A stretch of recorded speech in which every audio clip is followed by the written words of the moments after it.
حضور فرماتے ہیں کہ رمضان کے آنے پر مسلمان خوش ہوتا ہے اور رمضان کے جانے پر مسلمان غمگین ہوتا ہے۔ اچھا بتائیے، ہم نے دورے ہے رمضان آوت ہے، ہمارے لوگ انمو سکڑتے جا رہا ہے کہ آوت ہے بھوکن مرے گی، رات میں یہاں 3 رکعت نماز پڑھی تو کیا ہم مکمل کامل طور پر مسلمان ہوئے؟ حضور نے فرمایا مسلمان کی پہچان ہے کہ رمضان کے آنے پر خوش اور رمضان کے جانے پر غمگین۔ اے لوگوں، رمضان آ رہا ہے، خوشیاں مناؤ اور روزہ رکھنے کی ہمت ابھی سے کر لو، تراویح پڑھنے کا انتظام بھی ابھی سے کر لو، خدا جانے پھر دوبارہ رمضان نصیب میں ہو کہ نہ ہو۔ حافظوں سے بات کر لو، حافظوں کو بلا لو، لیکن حافظ جی کے ساتھ دھوکہ نہ کیا۔ بہت سے گاؤں والے بہت چالو ہوتے، ایک گاؤں میں ایک حافظ جی کا بلائن تراویح پڑھاوے اور نذرانہ طے کہیں 25,000 روپیہ۔ حافظ جی بیچارے خوش ہوئے گئے، پڑھائیں تراویح، اور جب عید ہے تو عید کی جب چاند نکلا تو گاؤں والے صبح حافظ جی کا دیں روپیہ 5,000۔ تو حافظ جی کہیں نہیں کیسے 25,000 کے اعلان رہا، 25,000 کے ہمارا تمہار بات رہا ہے، گاؤں والے کہیں اب ہمارے لوگوں نے تنہیں جو چاہ رہا، حافظ جی کہیں نہیں دے دو ہمارا پورا پیسہ، نہیں ہم سب تمہاری نماز خراب کر دے۔ تو گاؤں والے کہیں اب کیا کریے، اب تو پڑھائیں دیے، اب ہوئی گا اب کیا کہہ سکت، کہنے بدئی تو نہیں ہم سب خراب کر دے۔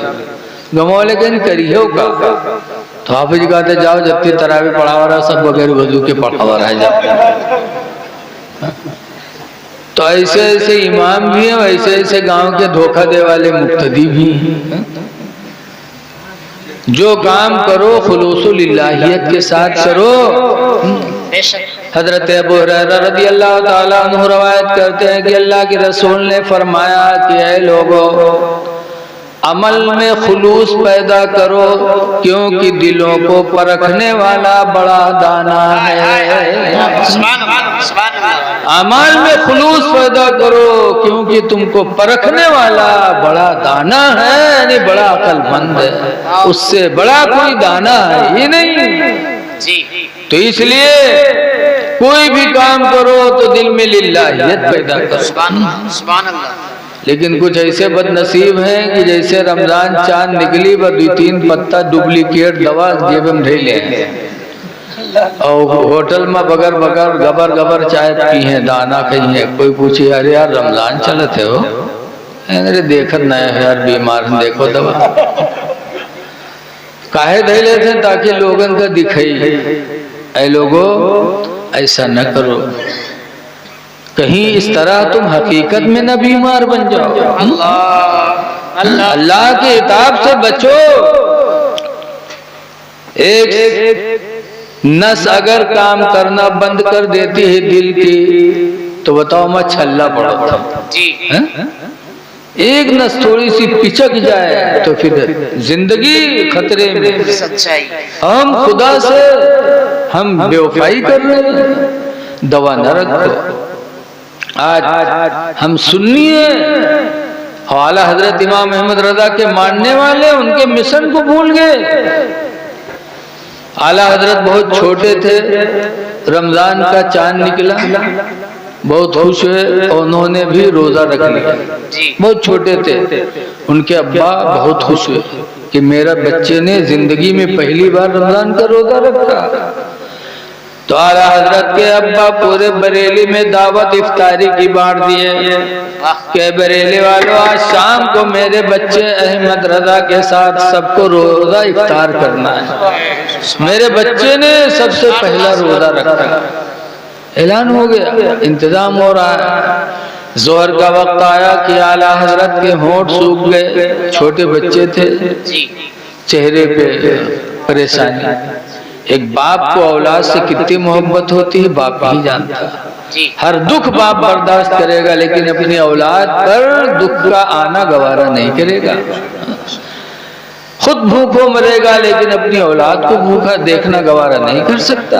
اعلیٰ حضرت کے ابا پریشان ہو گئے تو اعلیٰ حضرت چھوٹے تھے، اٹھا لے گئے کمرے میں اور اس کے بعد دروازہ بند کیا، کھڑکی بند کیا، اور اعلیٰ حضرت کے ابا نے لا کے کھیر رکھا، کھیر پیا لیا، پانی رکھا، کہا بیٹا ابھی 5 گھنٹہ روزہ افطاری میں باقی ہے، بیٹا تمہارے چہرے پہ بڑی اداسی ہے، میں نے دروازہ بند کر دیا، کھڑکی بند کر دیا، بیٹا کھیر کھا لو، پانی پی لو۔ تو اعلیٰ حضرت نے کہا تھا ابا آپ نے دروازہ بند کر دیا، کھڑکی بند کر دیا کہ میں کھیر کھاؤں اور بریلی والے ہم کو نہ دیکھ پائیں۔ تو ابا کیا روزہ میں نے بریلی والوں کے لیے رکھا ہے؟ کیا بات ہے، کیا بات ہے ابا روزہ میں نے بریلی والوں کے لیے نہیں رکھا ہے، جس خدا کی رضا کے لیے میں نے روزہ رکھا ہے وہ خدا بند کمرے میں بھی دیکھ رہا ہے۔ سبحان اللہ، سبحان اللہ۔ اعلیٰ حضرت نے روزہ نہیں توڑا، ہمت کی تو اللہ نے مدد فرمائی، یہاں تک کہ شام کو اعلیٰ حضرت بریلوی نے سب کے ساتھ روزہ بیٹھ کے افطار کیا۔ اے لوگوں ہم سنی ہیں، امام احمد رضا کے ماننے والے ہیں تو کم سے کم ان کی زندگی کو بھی تو نظروں کے سامنے رکھیں۔ سچائی بے شک۔ روزہ ایک مرتبہ بڑی سخت گرمی میں پڑا تو اعلیٰ حضرت فاضل بریلوی روزہ رکھنے کے لیے نینی تال چلے گئے۔ بہت مشکل تھا بریلی میں روزہ رکھنا، تو اعلیٰ حضرت فاضل بریلوی نے روزہ نہیں چھوڑا اور روزہ رکھنے کے لیے 1 مہینہ تک اعلیٰ حضرت نینی تال میں پڑے رہے، اور ہم ان کے ماننے والے ہیں۔ اس لیے گزارش ہے کہ پہچان پیدا کرو۔ آج بہت سے لوگوں سے کہا بھیا داڑھی رکھائے لو، تو کہا تھا ارے مولانا صاحب اندر سے ہمارا سب اسلام بھرا ہے، اندر سے ہمارا دل بالکل نور و نلا نور ہے، تو اندر سے بڑھیا باہر، اندر ہے تو باہر بھی بڑھیا بناؤ، ورنہ تو ایسے ہے نا کہ گھر بناؤ گھر سجائے لو، پوتائی کروا لو، پٹی کروا لو، گھر میں قالین بچھا دو، کنکمہ لگا دو، سب لگائے دو، اور جاؤ پیر صاحب کا بلائے لو دکھاوے کھاتے یا دعا کراوے کھاتے۔ تو جب پیر صاحب آویں اور محرم میں یا کون لڑکا سے ہگائے دی، اندر تو جگمگات ہے اور محرم کوئی لڑکا سے ہگائے دی، تو پیر صاحب اندر جائیں گے دروازے ہی سے دے کے تھو تھو کر کے نکل جائیں گے واپس۔ تو اندر تو بہت اچھا تم کہہ رہے ہو لیکن تمہارے چہرے پہ داڑھی نہیں ہے، مونچھ ہے۔ حضرت مغیرہ ابن شعبہ رضی اللہ عنہ صحابی رسول ہیں، نبی کے پاس آئے اور ان کی مونچھیں اتنی بڑی تھی کہ ہونٹ ڈھکے تھے۔ اللہ کے رسول نے فرمایا مغیرہ ان مونچھ کے بالوں میں بھی بیماریاں ہوتی ہیں، تم پانی پیو گے بیماری اندر جائے گی، مونچھ کے بالوں کو کترو۔ کہا یا رسول اللہ گھر پہ جا کے کتر لوں گا، اللہ کے رسول نے فرمایا نہیں نہیں میرے سامنے کترو۔ سرکار نے مغیرہ بن شعبہ کی مونچھ کے بالوں کو اپنے سامنے کتروا دیا۔ تو ہم ظاہر سے بھی اللہ کے فرما بردار بنے اور اندر سے بھی اللہ کے فرما بردار بنے، ظاہر باطن یکساں ہو۔ اللہ کے نبی فرماتے ہیں من صلی الصلوات الخمسہ، جس نے 5 وقت کی نمازیں ادا کی، ودعا للوالدین، سبحان اللہ، اور 5 نمازوں کے بعد ماں باپ کے لیے دعائیں مانگی، تو حضور فرماتے فقد ادا حق اللہ، تو اس نے اللہ کے حق کو ادا کر دیا، وحق والدیہ، اور اپنے ماں باپ کے حق کو بھی ادا کر دیا۔ ماں باپ کے بھی وفادار بنو، خدا کے بھی وفادار بنو۔ نماز پڑھ کے ماں باپ کے لیے دعائیں مانگی تو گویا کہ تم خدا کے بھی وفادار بندے ہو گئے، ماں باپ کے بھی فرما بردار اولاد ہو گئے۔ اس لیے اے لوگوں 4 دن کی زندگی میں نیکیاں کر لو، آج افسوس ہے کہ ہماری مسجدیں سنی پڑی ہوئی ہیں۔ ایک صحابی ہیں جن کا نام ہے صولبہ، نبی کے پیچھے نماز پڑھتے تھے اور ہر نماز کے بعد بہت جلدی مسجد سے نکلتے تھے، فجر میں بھی، ظہر میں بھی، عصر میں بھی، سب سے پہلے نکلا کرتے تھے۔ ایک دن لوگوں نے شکایت کیا، یا رسول اللہ صلی اللہ علیہ وسلم، صولبہ کو بڑی جلدی رہتی ہے۔ تو حضور نے صولبہ کو بلایا، بلانے کے بعد فرمایا، صولبہ تم ہر نماز میں سب سے پہلے مسجد سے باہر کیوں جاتے ہو؟ تب صولبہ کا جواب سنا، کہتے یا رسول اللہ بڑی غریبی ہے گھر میں، اتنی غریبی کہ صرف گھر میں ایک جوڑا کپڑا ہے، وہی ایک جوڑا کپڑا پہن کر میں آتا ہوں، آپ کے پیچھے نماز پڑھتا ہوں، پھر واپس جاتا ہوں، یہی کپڑا اتار کر بیوی کو دیتا ہوں، تب میری بیوی نماز پڑھتی ہے۔ اس لیے جلدی کرتا ہوں کہ کہیں میری بیوی کی نماز کا وقت نکل نہ جائے۔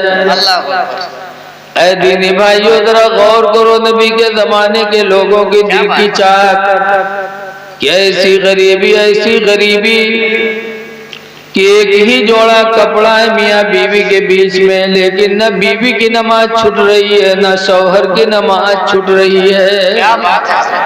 آواز اللہ نے ہم کو تم کو کتنا دے دیا، اس لیے خدا کے شکر گزار بندے بنو، اللہ کا شکر ادا کرو، اللہ نے کتنی نعمتوں سے ہم کو آپ کو مالا مال فرمایا ہے۔ اس لیے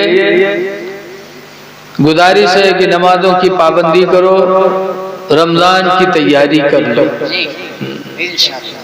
اور رمضان میں غیر رمضان میں ہمیشہ اپنے دل کا دروازہ کھلا رکھو۔ حضور فرماتے ارحموا من فی الارض، زمین والوں پر تم رحم کرو، یرحمکم من فی السماء، تو آسمان والا تم پر رحم فرمائے گا۔ تم زمین والوں پہ رحم کرو، خدا تم پہ رحم فرمائے گا۔ اس لیے یتیموں، بیواؤں، غریبوں کی طرف دھیان دو۔ قرآن کریم میں کہ جب جہنم میں جائیں گے تو ان سے پوچھا جائے گا ما سلککم فی سقر، کس وجہ سے تم لوگ جہنم میں آئے؟ تو جواب کیا دیں گے؟ پہلا جواب جہنمی تو یہ دیں گے قالوا لم نک من المصلین،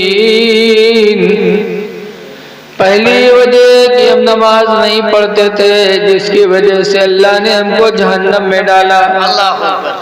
اور دوسری وجہ کیا کریں گے؟ قرآن میں دوسرا جواب دیں گے وَلَمْ نَكُ نُطْعِمُ الْمِسْكِينَ، اور ہم غریبوں کو کھانا نہیں کھلاتے تھے۔ اللہ اکبر۔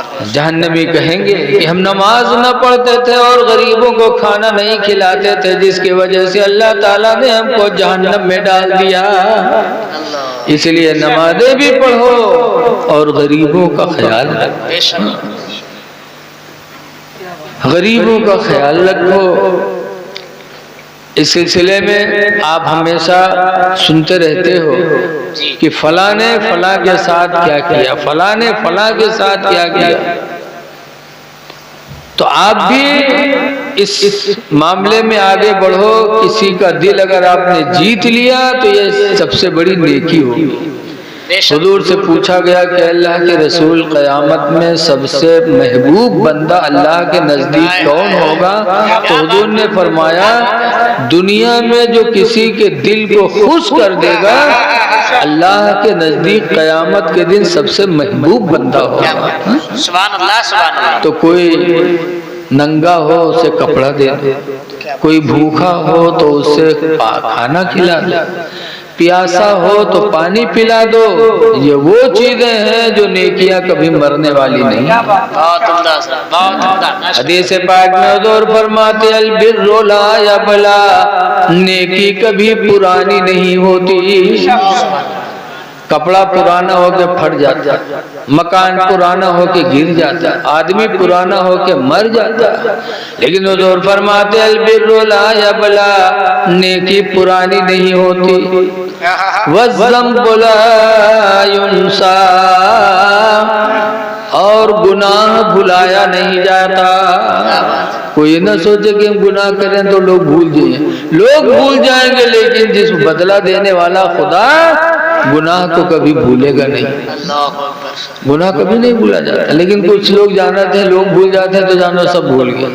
جیسے دیکھا جاتا ہے گاؤں میں کونو بیٹیا لڑکا نکل گئے، جب نکل گئے تو گاؤں بھر تھکت ہے، تکے 2-4-6 سال کے بعد دھیرے دھیرے یہ قریب والے گاؤں میں رہے لگی، تکے دھیرے دھیرے گاؤں میں آوے لگے، تکے گاؤں میں رک جائیے۔ کچھ دن تو لوگ کہیں کا کھانم نہ پوچھا جائے شادی بھی ہم چھوڑو، تکے تھوڑے دن کے بعد پوچھے لگے، تب وہ جنہیں کہا کہ سب بھول گئے ہمارے لوگوں کو نا۔ ہاں اب وہ جانا تھا کہ ہم بہت پرہیزگار ہوئے، لیکن یاد رکھو نبی فرماتے ہیں البر لا یبلا، نیکی کبھی پرانی نہیں ہوتی، والذنب لا ینسا، اور گناہ بھلایا نہیں جاتا، والدیان لا یموت، اور بدلہ دینے والا مرتا نہیں ہے، بدلہ دینے والا کبھی مرے گا نہیں۔ اعملوا ما شئتم، تو حضور فرماتا ہے لوگو جو تم چاہو کر لو، چاہے نیکی کر لو چاہے بدی کر لو، بدلہ دینے والا خدا کبھی مرے گا نہیں، تم کو بدلہ ملے گا۔ اس لیے مفتی اعظم نانپارہ کا یہ شعر نظروں کے سامنے رکھو، حضرت کہا کرتے تھے ہمیشہ کے لیے رہنا نہیں سدار فانی میں، ہمیشہ کے لیے رہنا نہیں اس دار فانی میں، کچھ اچھے کام کر لو 4 دن کی زندگانی میں، کچھ اچھے کام کر لو 4 دن کی زندگانی میں، اور جو جیتے ہو تو اس دنیا میں کوئی کام کر جاؤ، جو جیتے ہو تو اس دنیا میں کوئی کام کر جاؤ، خدا توفیق دے تو خدمت اسلام کر جاؤ، خدا توفیق دے تو مسلک اعلیٰ حضرت جشن عید میلاد النبی، جشن عید میلاد النبی، سرکار کی آمد۔ ماشاءاللہ۔ تو میں نے بیٹھتے کہا تھا کہ اللہ قرآن میں فرماتا ہے نبی کی بیویوں تمہاری طرح دنیا کی کوئی عورت نہیں ہو سکتے۔ کیا بات ہے، رسول اللہ صلی اللہ علیہ وسلم کی بیویوں کا مقام اللہ نے بڑا بلند فرمایا۔ اللہ سبحان اللہ۔ یہ ہماری ماں بہنوں کے درجات بھی کئی طرح کے ہوتے ہیں۔ جی جب یہ بچپنا ان کا ہوتا ہے تو ان بچیوں کی وجہ سے اللہ کی طرف سے روزانہ گھر میں رحمتیں نازل ہوتی ہیں، ماشاءاللہ۔ اور جب یہ جوان ہو کے کسی گھر میں قدم رکھ دیتی تو ان کے قدموں کی برکت سے گھر مثل جنت ہو جاتا۔ کیا بات ہے حضرت، کیا بات ہے۔ اور جب یہ اولاد جن دیتی، اولاد کی ماں بن جاتی تو ان کے اولاد کی جنت ان کے قدموں کے نیچے ہو جاتی۔ ہماری ماں بہنوں نے اس روئے زمین پر بڑا کام کیا۔ آپ دیکھو حضرت نوح علیہ السلام، نوح علیہ السلام پیغمبر تھے لیکن ان کی بیوی مومنہ نہیں تھی، مسلمان نہیں تھی ان کی بیوی نوح علیہ السلام کی، تو پیغمبر تھے 950 برس تبلیغ کیا، لیکن اور تو اور ان کی اولاد بھی ایمان نہیں لائی نوح علیہ السلام۔ کیوں؟ بیوی مومنہ نہیں تھی۔ حضرت انس کی ماں ام سلیم ایسی نبی کی چاہنے والی تھی کہ ایک دن حضور ان کے گھر میں سو رہے تھے چمڑے کے بستر پہ، تو پسینہ حضور کے بدن کا بہا، تو ام سلیم پسینہ پونچھ پونچھ کے شیشی میں رکھنے لگی۔ کیا بات ہے حضرت، کیا بات حضور کی آنکھ کھلی، پوچھا ما تفعلی یا ام سلیم، اے ام سلیم کیا کرتی ہو؟ تو کہا نجعل عرقک فی طیبنا، ہم آپ کا پسینہ لے جا کر اپنے خوشبو میں لگاتے ہیں، خوشبو میں ملتے ہیں۔ ام سلیم صحابیہ نبی کا پسینہ لے کر گھر گئی، اتنے میں ایک دلہن کی شادی ہوئی۔ جب شادی ہوئی تو ام سلیم نے اس دلہن کو عطر نہیں لگایا، بلکہ جو نبی کا پسینہ رکھی تھی وہی پسینہ لے جا کے دلہن کو لگا دیا۔ کیا بات ہے ماشاءاللہ۔ روایتوں میں کہ نبی کے پسینے کی وجہ سے وہ دلہن مہکی، ایسی مہکی ایسی مہکی کہ زندگی بھر مہکتی رہی۔ کیا بات، کیا بات۔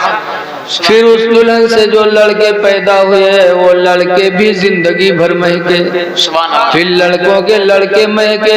لکھا ہے روایتوں میں کہ نبی کے پسینے کی وجہ سے اس دلہن کی 7 نسلوں تک خوشبو برقرار رہی۔ 7 نسل کتنی ہوگی؟ کیا بات ہے۔ یہ نبی کا پسینہ۔ اور جو ہمرے تمرے میں یہاں بیلوے کہا تھا نوح انسان ہم ہوئی انسان، انہوں کے پسینہ کوئی لگائی اور جو کہ لگائے دے ہیں وہ خوشبودی کی گندھائی بتاؤ۔ نبی کا مرتبہ بڑا بلند ہے۔ بے شک بے شک۔ بہرحال وہ ام سلیم نے جب دلہن کو پسینہ لگایا، مہکی اعلی حضرت فرماتے ہیں کہ واللہ جو مل جائے میرے گل کا پسینہ، واللہ جو مل جائے میرے گل کا پسینہ، مانگے نہ کبھی عطر نہ پھر چاہے دلہن پھول۔ تو ام سلیم نبی سے اتنی محبت کرتی تھی، مومنہ تھی، تو ان کی گود کا پلا ہوا بچہ انس ایسے خوش نصیب صحابی نکلے کہ 10 سال تک رسول اللہ کی غلامی میں، مسلسل 10 سال تک رسول اللہ کی خدمت کرتے رہے، وضو کا پانی دیتے تھے، خدمت کرتے تھے۔ تو جب ماں نیک ہوتی ہے تو اولادیں اچھی ہوتی ہیں۔ جی بے شک۔ اور خوش نصیب ہے وہ جس کے گھر میں اولاد پیدا ہو۔ حضرت عمر فاروق اعظم کے پتویہ کا انتقال ہو گیا، عبداللہ کی بیوی کا۔ تو حضرت عبداللہ نے کہا کہ اب میں شادی نہیں کروں گا، ایسے ہی زندگی گزار لوں گا۔ تو عبداللہ کی بہن حضرت حفصہ رسول اللہ کے نکاح میں تھی، حفصہ نے کہا عبداللہ شادی کر لو، دوسرا نکاح کر لو تاکہ بچے پیدا ہوں، کیونکہ میں نے رسول اللہ سے حدیث سنی ہے کہ حضور فرماتے ہیں کہ جب جس سے کوئی بچہ پیدا ہوتا ہے تو بچہ زندگی میں جتنی بار سانسیں لیتا ہے اتنی نیکیاں اس کے ماں باپ کو ملتی رہتی ہیں۔ شادی کر لو عبداللہ تاکہ نیکیوں کا خزانہ تمہارے پاس جمع ہو جائے۔ پتہ چلا کہ جب عورتیں اچھی ہوتی ہیں تو گھر کا ماحول اچھا ہوتا ہے۔ ہماری ماں بہنوں کے ہاتھ میں شوہر کی لگام ہے، چاہے تو شوہر کو لاخیرہ بنا دے اور چاہے تو دیندار بنا دے۔ کیا بات ہے حضرت، کیا بات ہے۔ اس لیے ہماری ماں بہنوں کو چاہیے کہ اپنے آدمی کو بھی دیندار بنائیں۔ کہہ دے جب تک داڑھی نہ رکھائی ہم سے تم بول نہیں سکتے، تو بتاؤ کون ہے میں ایسا نوجوان ہے جو داڑھی نہ رکھا؟ ایسے کہہ دیں ہم اس وقت تم کو کھانا بنا کے کھلائیں گی جب تم جماعت سے نماز پڑھو گے، کیا بات ہے حضرت، ورنہ ہم تم کو کھانا نہیں کھلائیں گے، ہم نہیں بنائیں گے تمہارے لیے کھانا۔ تو ہو انشاءاللہ امید ہے کہ شوہر نمازی ہو جائے گا۔ اس لیے میری ماں بہنوں، رسول اللہ صلی اللہ علیہ وسلم کی بیویوں نے وہ کام کیا کہ جس کی وجہ سے دنیا سے بے مثال ہو گئی، ان کی طرح کوئی عورت نہیں ہے۔ جی اس لیے ہماری ماں بہنوں کو بھی چاہیے کہ وہ کام کریں کہ جس سے ایک نام روشن ہو، جیسے کہ غوث پاک کی ماں کا نام روشن ہوا کہ غوث پاک ماں کے پیٹ میں تھے تو 9 مہینہ کے اندر ان کی ماں نے 18 پارہ پڑھا تھا تو غوث پاک 18 پارے کے حافظ ہوئے تھے۔ اگر ان کی ماں نے نہ کیا ہوتا تو کتنے 100 سال زمانہ گزر گئے، لیکن آج ہر منبر پہ غوث اعظم کی ماں یاد کی جاتی ہے۔ کیوں؟ انہوں نے وہ کام کیا۔ اس لیے ہم ماں بہنوں سے گزارش کریں گے کہ تم بھی ایسا کوئی کام کرو جس سے تمہاری داستان دنیا میں بن جائے۔ حضرت ابراہیم علیہ السلام کی بیوی سارہ، دیکھو دنیا میں مرد آئے عورتیں آئیں، مردوں میں سب سے زیادہ خوبصورت اللہ نے کس کو بنایا؟ یوسف علیہ السلام۔ اور عورتوں میں سب سے زیادہ خوبصورت اللہ نے کس کو بنایا؟ ابراہیم علیہ السلام کی بیوی سارہ، بہت خوبصورت تھی، بے مثال دنیا میں تھی، لیکن ان کا ایمان خدا کی ذات پہ کتنا زبردست تھا، بھروسہ۔ لکھا ہے کہ حضرت ابراہیم علیہ السلام اپنی بیوی سارہ کو ایک دن کہیں لے کے جا رہے تھے، ایک ملک کے بارڈر پہ پہنچے تو اس ملک کا بادشاہ ظالم تھا، پورے ملک کے چاروں طرف سپاہی بیٹھے ہوئے تھے، اس لیے کہ جب کوئی آدمی اپنے ساتھ کوئی عورت لے کر کے آئے تو اس سے پوچھو کہ ہے کون تمہاری، تو اگر وہ مسافر کہہ دیتا کہ میری بہن ہے یا میری ماں ہے تو کہتا تھا چھوڑ دینا، اگر کہہ دے کہ میری بیوی ہے تو اس کی عورت کو پہلے میرے پاس لانا، میں رکھوں گا پھر چھوڑوں گا تب وہ لے کے جائے گا۔ اتنا بڑا ظالم تھا، چاروں طرف سپاہی بیٹھے تھے۔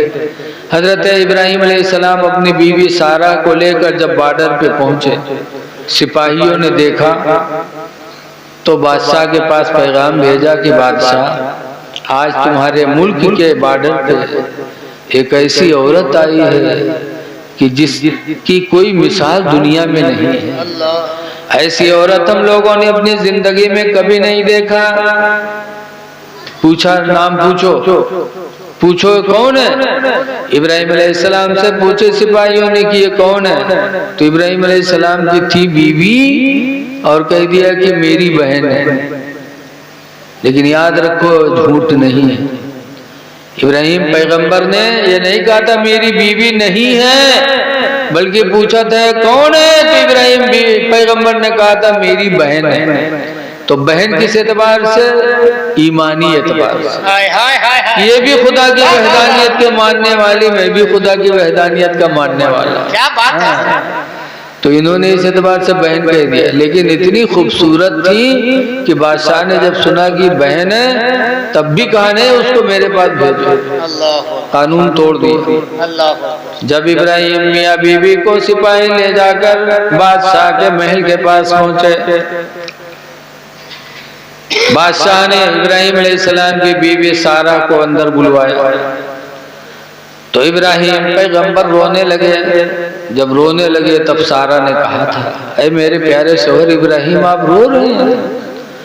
کہا کیوں نہ رو، بادشاہ ظالم ہے، تم کو اندر بلا رہا ہے، خدا جانے تمہاری عزت و آبرو پہ حملہ نہ کرے، اس لیے میں رو رہا ہوں۔ تب سارہ کا بھروسہ دیکھو میری ماں بہن ہے، سارہ نے کہا تھا میرے شوہر ابراہیم تم رو نہیں، جس خدا نے مجھے حسن عطا فرمایا ہے میرا ایمان ہے کہ وہ خدا میرے حسن کی حفاظت پر بھی قادر ہے،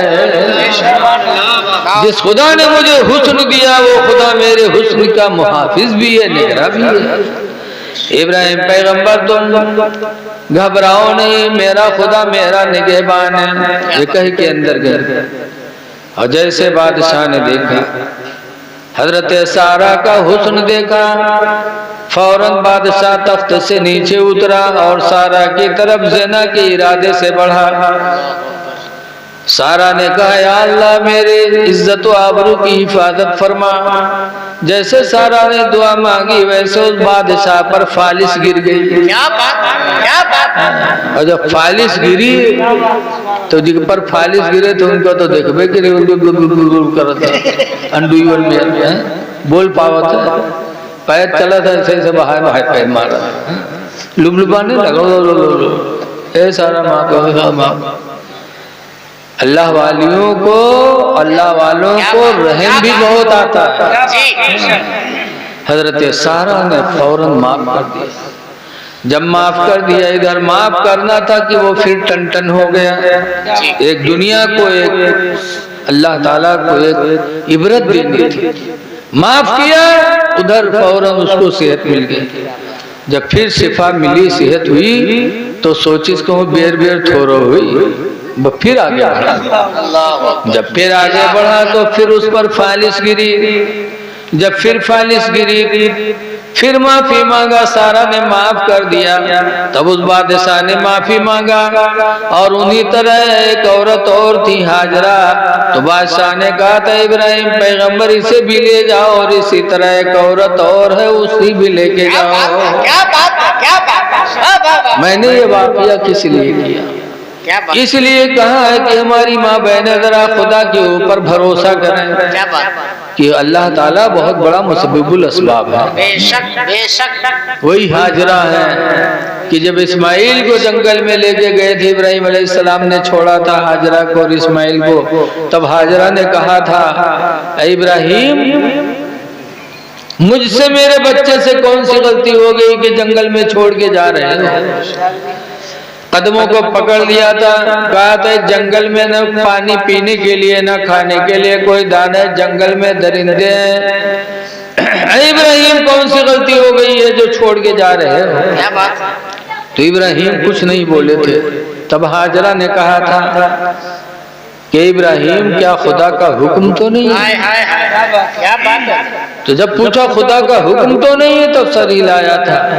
تو حاجرہ نے فوراً ابراہیم کے قدموں کو چھوڑ دیا تھا، فرمایا تھا ابراہیم اگر خدا کا حکم ہے تو تم بالکل جاؤ، جس خدا کا حکم ہے اس خدا پر میرا ایمان ہے کہ وہ خدا جنگل میں بھی مجھے اور میرے بچے کو روزی عطا فرمائے گا، وہ خدا جنگل میں بھی مجھے پانی پلائے گا، وہی خدا مجھے جنگل کے درندوں سے بھی میرے بچے کی حفاظت بھی کرے گا، آپ جاؤ۔ چھوڑ دیا تھا، ابراہیم چلے آئے، لیکن حضرت حاجرہ کی ایمان کی برکت دیکھو کہ آج وہی جنگل شہر مکہ بنا ہوا ہے، اسی جگہ پہ خدا کا گھر بنا، آج پوری دنیا اسی گھر کا طواف کرتی ہے۔ سبحان اللہ سبحان تو اللہ۔ جب انسان کا بھروسہ خدا کی ذات پر ہوتا ہے تو خدا اپنے بندے کی ہر میدان میں مدد فرماتا ہے۔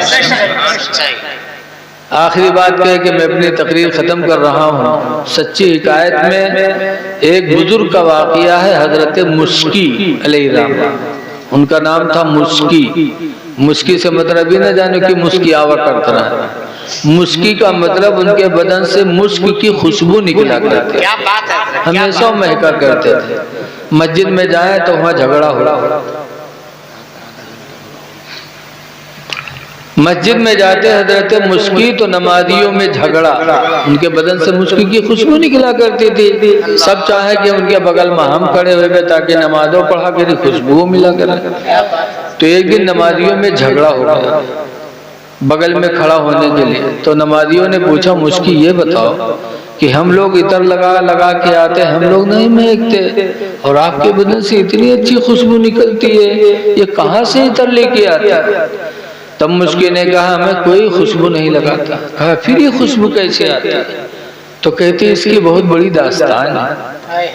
کہا کیا ہے؟ تب بتایا کہ میرے ابا بہت غریب تھے، غریبی کی وجہ سے مجھے کپڑے کی دکان پہ نوکر رکھ دیا تھا، میری ریکھیں آ رہی تھی، کپڑا مالک مجھ سے کپڑے کا کام لیتا تھا۔ ایک دن ایک بڑھیا اپنی بہو کے لیے کپڑا لینے آئی اور اس نے میرے مالک سے کہا کہ مجھے اپنی بہو کے لیے کپڑا لینی ہے، بہو گھر میں ہے، چند تھان فلاں فلاں مجھے دے دو اور اس بچے کو دے دو، بچہ لے کے گھر چلے، میری پتویہ جو کپڑا پسند کرے گی کپڑا لے لوں گی، پیسے دے دوں گی، باقی کپڑے یہ لے آئے۔ مشکی کہتے میرے مالک نے مجھے بھیج دیا، کپڑا لاد کے جب اس کے گھر میں پہنچا اور کپڑا پھیلا کے بیٹھا، بڑھیا نے اپنی پتویہ کو بلایا۔ مشکی کہتے میری جوانی شروعات کا عالم تھا، ریکھیں نکلی تھی، اللہ نے خوبصورت بھی بنایا تھا۔ اس کی بہو جب کپڑا لینے گھر میں آئی اور اس نے مجھے دیکھا تو اس کے دل کے ارادے گندے ہو گئے، اور کپڑا الگ ہی اس کے ارادے گندے ہوئے اور مجھ سے گناہ کی طالبہ ہونے لگے۔ اب وہ کپڑا کپڑے رہے گا، کچھ دوسرے ہوئے لگا۔ کہتے ہیں کہ وہ نوجوان عورت خنجر لے کے آئے، کہنے لگے کہ مجھ سے تم صحبت کرو ورنہ تمہیں مار دیں گے۔ میں نے کہا اللہ کی بندی تم مجھے نہ برباد کرنا، خود برباد ہو، جو کپڑا لینا ہو لے لے، مجھے اللہ واسطے چھوڑ دے۔ لیکن اس عورت نے کہا میں تمہیں مار دوں گی۔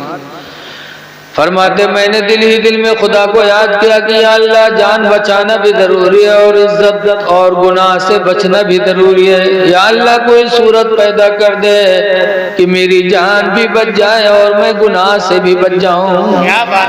دل ہی دل میں سوچا، کوئی صورت نظر نہیں آئی۔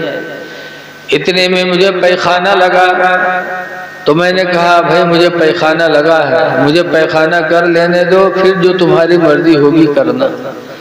تو وہ عورت خنجر لیے کہتے مجھے پیخانہ لے کے گئی، لیٹرنگ میں باہر کھڑی تھی، میں لیٹرنگ کر رہا تھا اور دل ہی دل میں سوچ رہا تھا کہ آج اگر میرا چہرہ خوبصورت نہ ہوتا تو یہ عورت مجھے زنا کی دعوت نہ دیتی، اس خوبصورتی کی وجہ سے آج مجھے گناہ کی دعوت مل رہی ہے۔ مشکی کہتے ہیں میں نے سوچا، پھر جو پیخانہ میں نے کیا تھا اسے پیخانے کو اٹھا کر دونوں ہاتھوں سے میں نے چہرے پہ لگا لیا، بدن پہ لگا لیا۔ پھر اس کے بعد جو میں نکلا تو عورت جو مجھ سے ملنے کے لیے کھڑی تھی اس نے دیکھا تو چلا کے بھگی، کہا بھگا بھگا، کوئی سڑی پاگل ہے جو یہاں چلا آیا۔ میں وہاں سے گھر آیا، گھر پہ نہایا، کپڑا بدلا اور وضو بنا کے 2 رکعت نماز پڑھی، اور نماز پڑھنے کے بعد میں رو رہا تھا یا اللہ تیرا شکر ہے کہ تو نے مجھے زنا سے بھی بچایا، اور اے پروردگار تو نے میری جان بھی بچا لیا، یا اللہ تیرا شکر ہے۔ تب مشکی کہتے ہیں کہ ایک آواز میں نے سنی، غیبی آواز آنے لگی کہ میرے بندے تو نے میرے لیے اپنے چہرے کو گندا کیا، بدن کو گندا کیا ہے۔ اے میرے بندے میں اپنے عزت و جلال کی قسم کھا کے کہتا ہوں کہ جب تو نے میرے لیے اپنے کو گندا کیا تو تیری پوری زندگی تک تیرے بدن میں ہم مشک کی خوشبو پیدا کرتے رہیں گے۔ تبھی سے نعرہ رسالت، مسلک اعلی حضرت، عظمت اولیاء کرام، تبھی سے میرے بدن میں مشک کی خوشبو آتی رہتی ہے۔ اے لوگوں پتہ چلا کہ جب انسان اللہ کو راضی کرنے کا ارادہ کرتا ہے تو اللہ تعالیٰ اسے ایسی عزت دیتا ہے کہ دنیا میں کہیں مل نہیں سکتی۔ اس لیے اے لوگوں ہر وقت دل میں یہ عہد کرو کہ ہم خدا کو راضی کریں گے تو اللہ تعالیٰ ہر میدان میں آپ کو کامیابی دیتا چلا جائے گا۔ آج یہ مجلس شب برات کے بعد ہی رکھی گئی ہے۔ آخری بات کہہ کے بھائی کہا تھا لیکن حضرت کا حکم ہے اس لیے ایک بات اور اسی میں جوڑ رہا ہوں کہ ایک زمانہ گزر گیا، حضرت حمزہ ویسے قرنی کے نام سے فاتحہ ہوتی چلی آئی ہے۔ حضرت حمزہ ویسے قرنی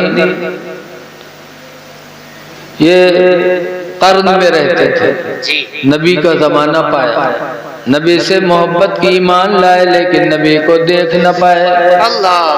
بہت دل چاہا، لیکن جب جب ارادہ کیا تو ماں اکیلی تھی، دل میں سوچنے لگے کہ اگر میں مدینہ جاؤں گا، پیدل کا زمانہ ہے، کافی دن لگیں گے، ان دنوں میں اگر میری ماں بیمار ہو گئی تو میری ماں کا علاج کون کرائے گا؟ اگر میری ماں کو کوئی ضرورت ہوئی تو میری ماں کی ضرورت کون پوری کرے گا؟ اگر حضور کو دیکھنے مدینہ نہ جاؤں گا تو اللہ اس کے بارے میں مجھ سے سوال نہیں کرے گا، لیکن اگر ماں کو تکلیف ہو گئے تو ماں کے بارے میں ہر جگہ اللہ سے جواب دینے والا بنوں گا، اس لیے مدینہ نہیں گئے اور حضور کا وصال ہوا۔ لیکن جب حضور کا وصال ہوا تو حضرت علی حضرت عمر پاس میں تھے، تو حضور نے فرمایا تھا ان رجلا خیر من التابعین، اے میرے صحابہ سن لو، تابعین میں ایک آدمی بہت بہتر ہے، یقال له اویس، جس کو اویس قرنی کہتے ہیں لوگ، وکان به بیاد، اور اس کو سفید داغ تھا، لیکن یشفعہ اللہ بخدمت امہ، لیکن اللہ نے ماں کی خدمت کی وجہ سے اسے شفا عطا فرما دی۔ اے میرے صحابہ فلما امروہ استغفروہ لکم، تو اے میرے صحابہ جب ان کے پاس پہنچنا تو اپنے بخشش کی دعا کروا لینا اور میرا پیراہن دے دینا اور میرا سلام پہنچا دینا۔